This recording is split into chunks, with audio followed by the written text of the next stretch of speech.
Hello there. This is an example that illustrates finding the expected value and the standard deviation of a discrete random variable.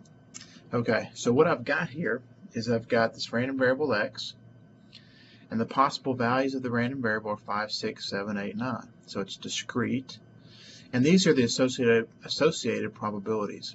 So, for example, the probability that x is 7 is 0.2, the probability that x is 8 is 0.1, and so forth. And this is the probability the random variable equals this particular realization. This is the random variable. This is the realization, which is reflected in this top row here. Now your book uses little p of little x here to also represent the probability that capital X equals little x. Well, anyway, so when you're talking about a random variable, and when we think about its mean and standard deviation, we think about it in a different way than we would from ideas in chapter 4, where we had a data set and we computed its mean, or we had a data set and we computed its variance. In the context of a random variable, and we want the mean or the standard deviation, we compute these quantities in light of what the probabilities are.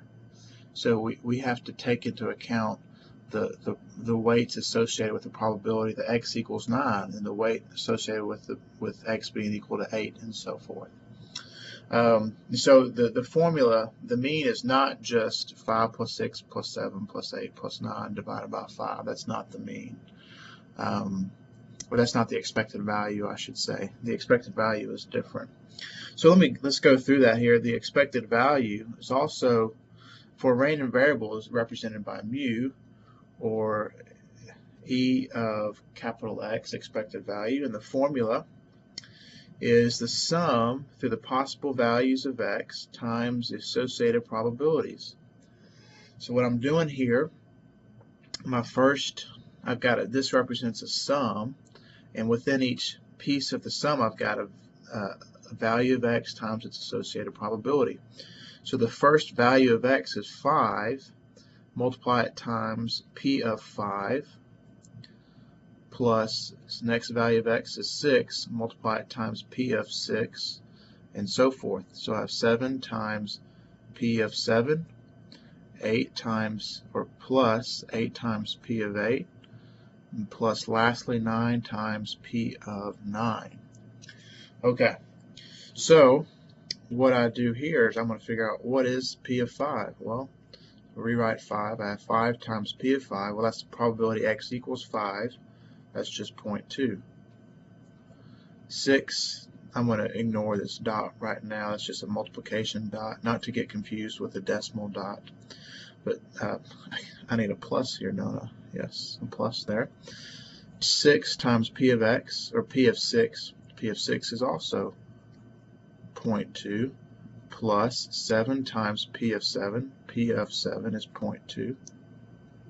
Plus 8 times p of 8. P of 8 is 0.1. Plus 9 times p of 9, which is 0.3. Okay, so now what I do here is I crank through that computation. I actually have not worked this out yet. So got 5 times 0.2 plus 6 times 0.2 plus 7 times 0.2 plus 8 times 0.1 plus 9 times 0.3. And I did that on the side, and I get 7.1 here. Okay, so that's my expected value. Now, if we were to treat this as a data set, 5, 6, 7, 8, 9, you would notice that x bar, the arithmetic mean, or the arithmetic average, is just 7. But the expected value, or the mean of the random variable in this context, is 7.1. So there's a difference there. The mean is a little bit larger. This mean, or the mean of the random variable, the expected value, is a little bit larger than the arithmetic mean, because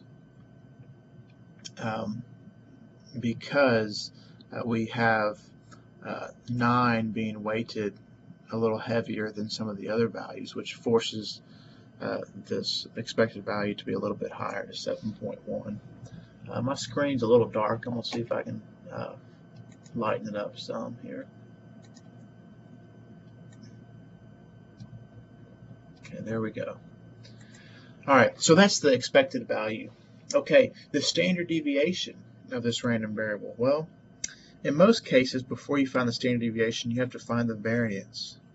And sigma squared here, the variance of x, is defined to be the sum of x minus mu quantity squared times p of x.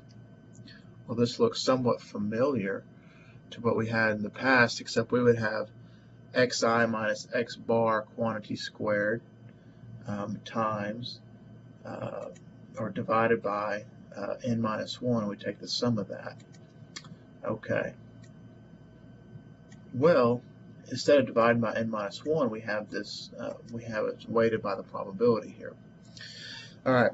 So what I do first is I'm going to take the first observation minus the mean and then square it and multiply it times the associated probability. So I've got 5 minus the mean. The mean here was 7.1. Square it times the associated probability. The probability that x equals 5 is 0.2. Okay. This right here, this term is called a deviation, and of course this is a squared deviation. And the way we think of the variance in this context is it's the sum of the weighted deviations, or the sum of the weighted squared deviations here. Okay, then plus the second observation of x is 6, so I've got 6 minus 7.1 squared, move it up a little bit here, times the associated probability, which is 0.2, and plus 7 minus 7.1 squared times the associated probability, which is 0.2. Then plus, I'm going to come down a line. The next value is 8. I've got 8 minus, not 8, 8 minus 7.1 squared times the associated probability, which is 0.1, plus 9 minus 7.1 squared times the associated probability, which is 0.3. Okay, so I've got to do this computation here, so a little bit of work on the calculator to get these values. So I've got 5 minus 7.1 squared times 0.2. I might show you on my calculator if you can see the screen here how I'm typing this in.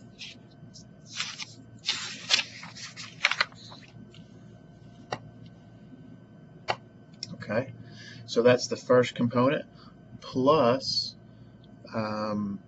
parentheses 6 minus 7.1 squared times 0.2 plus 7 minus 7.1 quantity squared times 0.2 plus 8 minus 7.1 quantity squared times 0.1, and then plus lastly 9 minus 7.1 quantity squared times 0.3. Okay, so that turns out to be 2.29. The sun outside is causing me all these problems with the lighting. 2.29. Okay, so this is 2.29 here. And so that's the variance. So the standard deviation then, so therefore, sigma is the square root of 2.29. And if you take the square root of 2.29, you get 1.51. Okay, so there's an example on computing the expected value and standard deviation of a discrete random variable.